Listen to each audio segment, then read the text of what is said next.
بسم اللہ الرحمن الرحیم۔ السلام علیکم دوستو، بنی اسرائیل میں برسیسا نام کا ایک راہب تھا۔ اس وقت بنی اسرائیل میں اس جیسا کوئی عبادت گزار نہ تھا۔ اس نے ایک عبادت خانہ بنایا ہوا تھا اور اسی میں دن رات عبادت میں مست رہتا تھا۔ اسے لوگوں سے کوئی لینا دینا نہیں تھا، نہ تو وہ کسی کو ملتا تھا اور نہ ہی کسی کو پاس آنے جانے دیتا تھا۔ شیطان نے اسے گمراہ کرنے کا ارادہ کیا۔ برسیسا اپنے کمرے سے باہر ہی نہیں نکلتا تھا۔ وہ ایسا عبادت گزار تھا کہ اپنا وقت ہرگز ضائع نہیں کرتا تھا۔ ایک مرتبہ بادشاہ کے ملک پر کسی نے حملہ کیا تو وہ اپنے شہزادوں کے ساتھ دشمن کا مقابلہ کرنے کے لیے تیاری کرنے لگا۔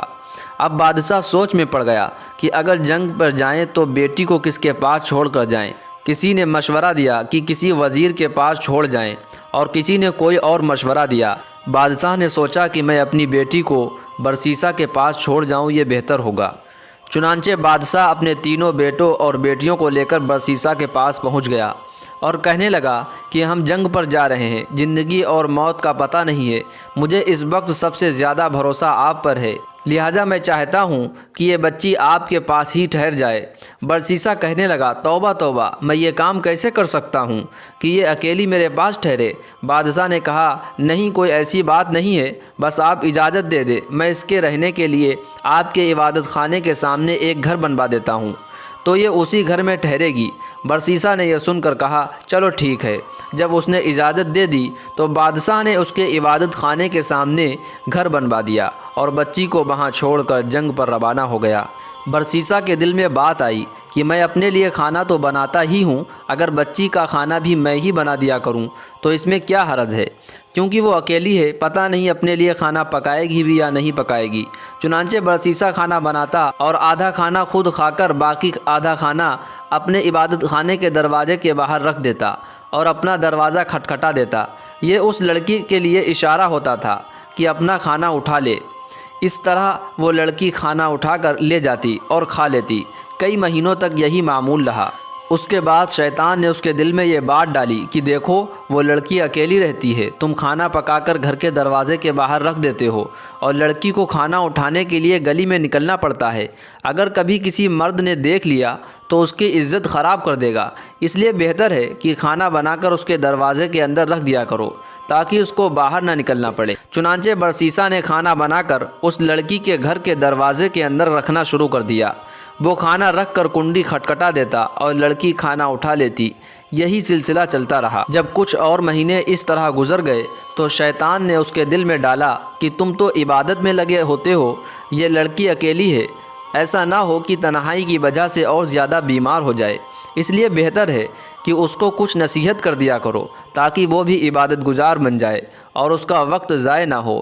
یہ خیال دل میں آتے ہی اس نے کہا، ہاں یہ بات تو بہت اچھی ہے، لیکن اس کی کیا ترتیب ہونی چاہیے؟ شیطان نے اس بات کا جواب بھی اس کے دل میں ڈالا کہ لڑکی کو کہہ دو کہ وہ اپنے گھر کی چھت پر آ جایا کرے اور تم بھی اپنے گھر کی چھت پر بیٹھ جایا کرو اور اسے بعض و نصیحت کیا کرو۔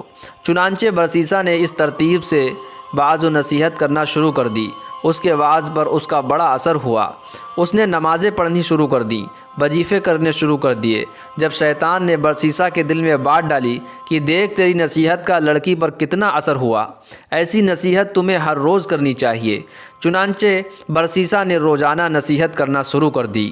اسی طرح جب کرتے کرتے کچھ وقت گزر گیا تو شیطان نے پھر برسیسا کے دل میں یہ بات ڈالی کہ تم اپنے گھر کی چھت پر بیٹھتے ہو اور لڑکی اپنے گھر کی چھت پر بیٹھتی ہے، راستے میں گزرنے والے کیا سوچیں گے کہ یہ کون لوگ باتیں کر رہے ہیں؟ اس طرح تو بہت غلط تاثر پیدا ہو جائے گا، اس لیے بہتر ہے کہ چھت پر بیٹھ کر اونچی آواز سے بات کرنے کے بجائے تم لڑکی کے گھر کے دروازے کے باہر کھڑے ہو کر تقریر کرو اور وہ دروازے کے اندر کھڑی ہو کر سن لے، پردہ تو ہوگا ہی۔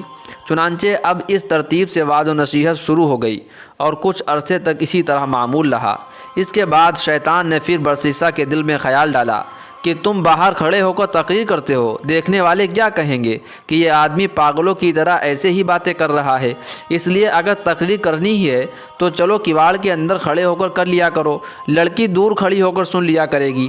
چنانچہ اب برسیسا نے دروازے کے اندر کھڑے ہو کر تقریر کرنا شروع کر دی۔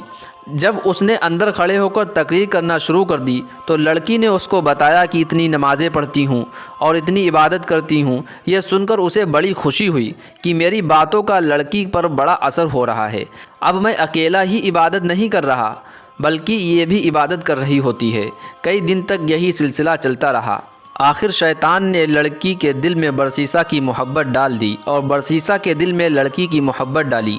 چنانچہ لڑکی نے کہا کہ آپ جو کھڑے کھڑے بیان کرتے ہیں میں آپ کے لیے چارپائی ڈال دیا کروں گی، آپ اس پر بیٹھ کر بیان کر دیں اور میں دور بیٹھ کر سن لیا کروں گی۔ برسیسہ نے کہا بہت اچھا۔ لڑکی نے دروازے کے قریب چارپائی ڈال دی۔ برسیسہ اس پر بیٹھ کر نصیحت کرتا رہا اور لڑکی دور بیٹھ کر سنتی رہی۔ اس دوران شیطان نے برسیسہ کے دل میں لڑکی کے لیے بڑی شفقت اور ہمدردی پیدا کر دی۔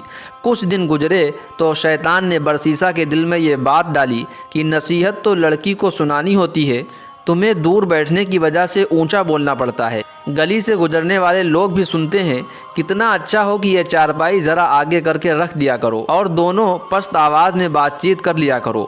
چنانچہ برسیسہ کی چارپائی لڑکی کی چارپائی کے قریب ہو گئی اور بعض و نصیحت کا سلسلہ جاری رہا۔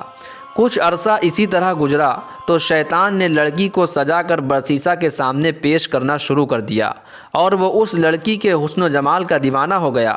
اب شیطان نے برسیسہ کے دل میں جوانی کے خیالات ڈالنا شروع کر دیے، یہاں تک کہ برسیسہ کا دل عبادت خانے سے اچاٹ ہو گیا اور اس کا زیادہ وقت لڑکی سے بات کرنے میں گزر جاتا۔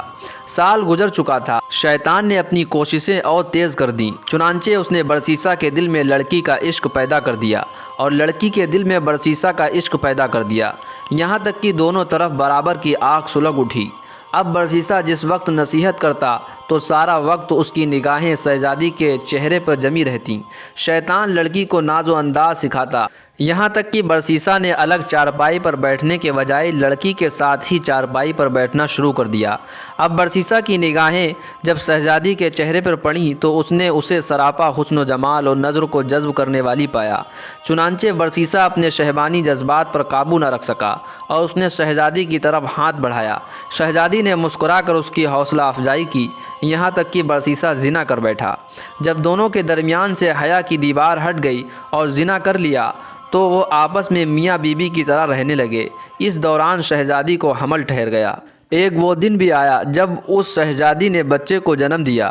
جب بچے کو دودھ پلاتے کافی عرصہ گزر گیا تو شیطان نے برسیسہ کے دل میں یہ خیال ڈالا کہ اب تو 1.5 سال گزر گئے ہیں، بادشاہ اور دوسرے لوگ بھی جنگ سے واپس آنے والے ہیں، شہزادی تو ان کو سارا ماجرا سنا دے گی، اس لیے تم اس کا بیٹا کسی بہانے سے قتل کر دو تاکہ گناہ کا ثبوت نہ رہے۔ چنانچہ ایک دفعہ شہزادی سوئی ہوئی تھی تو برسیسہ نے اس کے بچے کو اٹھایا اور قتل کر کے گھر کے صحن میں دبا دیا۔ ماں تو ماں ہی ہوتی ہے، جب وہ اٹھی تو اس نے دیکھا میرا بیٹا کدھر ہے؟ برسیسہ نے کہا مجھے تو کوئی خبر نہیں۔ ماں نے ادھر ادھر دیکھا تو بیٹے کا کہیں سراغ نہیں ملا۔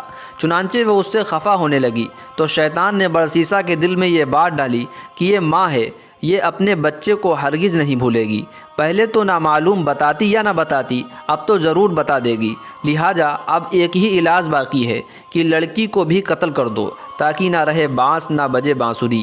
جب بادشاہ آ کر پوچھے گا تو بتا دینا کہ لڑکی بیمار ہوئی اور مر گئی تھی۔ جیسے ہی اس کے دل میں یہ بات آئی تو کہنے لگا بالکل ٹھیک ہے۔